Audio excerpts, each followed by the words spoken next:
आज के वीडियो में हम जानेंगे कि प्लासी का युद्ध कैसे हुआ, प्लासी के युद्ध के कारण और उसके परिणाम के बारे में जानेंगे। 1756 में अलीवर्दी खान की मृत्यु के बाद सिराज उदौला बंगाल के नवाब बने। कंपनी को सिराज उदौला की ताकत से काफी भय था। सिराज उदौला की जगह कंपनी एक ऐसा कठपुतली नवाब चाहती थी जो उसे व्यापारिक रियासतें और अन्य सुविधा आसानी से देने में आनाकानी न करे। कंपनी ने प्रयास किया कि सिराज उदौला के प्रतिद्वंदियों में से किसी एक को नवाब बना दिया जाए। कंपनी को इसमें कामयाबी नहीं मिली। जवाब में सिराज उदौला ने हुक्म दिया कि कंपनी उनके राज्य के राजनीतिक मामले में टांग अड़ाना बंद कर दे, किलेबंदी रोके और बाकायदा राजस्व चुकाए। जब दोनों पक्ष पीछे हटने को तैयार नहीं हुए तो आपने 30,000 सिपाहियों के साथ नवाब कासिम बाजार में स्थित फैक्ट्री पर हमला बोल दिया। नवाब की फौजों ने कंपनी के अफसरों को गिरफ्तार कर लिया। कैदियों को फोर्ट विलियम की काल कोठरी में रखा गया। इस घटना को ब्लैक होल के नाम से जाना जाता है। बंगाल के नवाब सिराज उदौला ने कैद किए अंग्रेज सैनिकों को एक छोटे से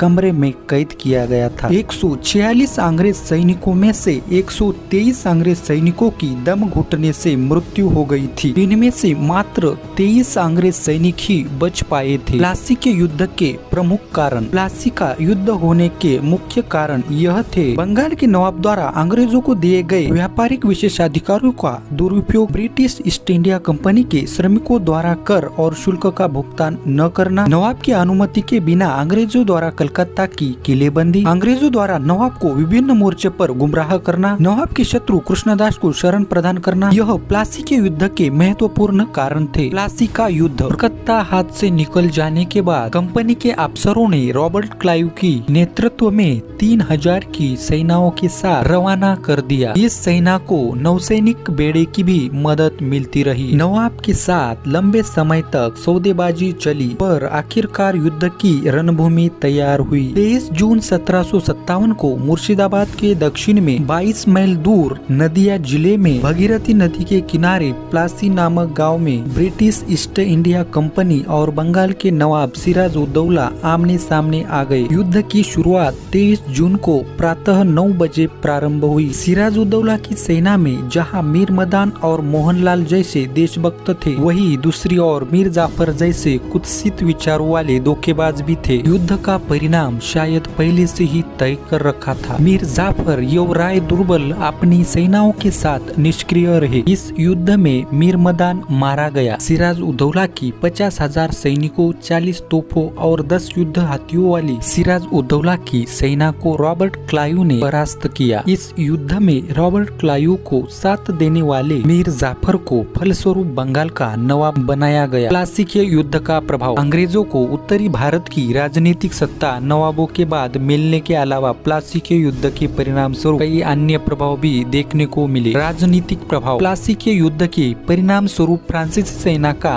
अंत हो गया। मीर जाफर को बंगाल के नवाब के रूप में ताज पहनाया गया। मीर जाफर इस स्थिति से नाखुश था और उससे अपनी नींव मजबूत करने के लिए डचों को अंग्रेजों पर हमला करने के लिए उकसाया। चिनसुरा की लड़ाई 25 नवंबर 1759 को डच और ब्रिटिश सेना के बीच लड़ी गई थी। अंग्रेजों ने मीर कासिम को बंगाल का नवाब नियुक्त किया। अंग्रेज बंगाल के सर्वोपरि यूरोपीय शक्ति बन गए। रॉबर्ट क्लाइव को लॉर्ड क्लाइव प्लासी के बैरन की उपाधि दी गई और उन्हें ब्रिटिश हाउस ऑफ कॉमन्स में एक सीट मिली। आर्थिक प्रभाव। भारत की अर्थव्यवस्था बुरी तरह प्रभावित हुई। जीत के बाद अंग्रेजों ने कर वसूली के नाम पर बंगाल के निवासियों पर कठोर नियम और कानून लागू करना शुरू कर दिया। यह वीडियो आपको कैसा लगा कमेंट बॉक्स में जरूर बताना और ऐसे नए नए वीडियो के लिए हमारे चैनल को सब्सक्राइब करना।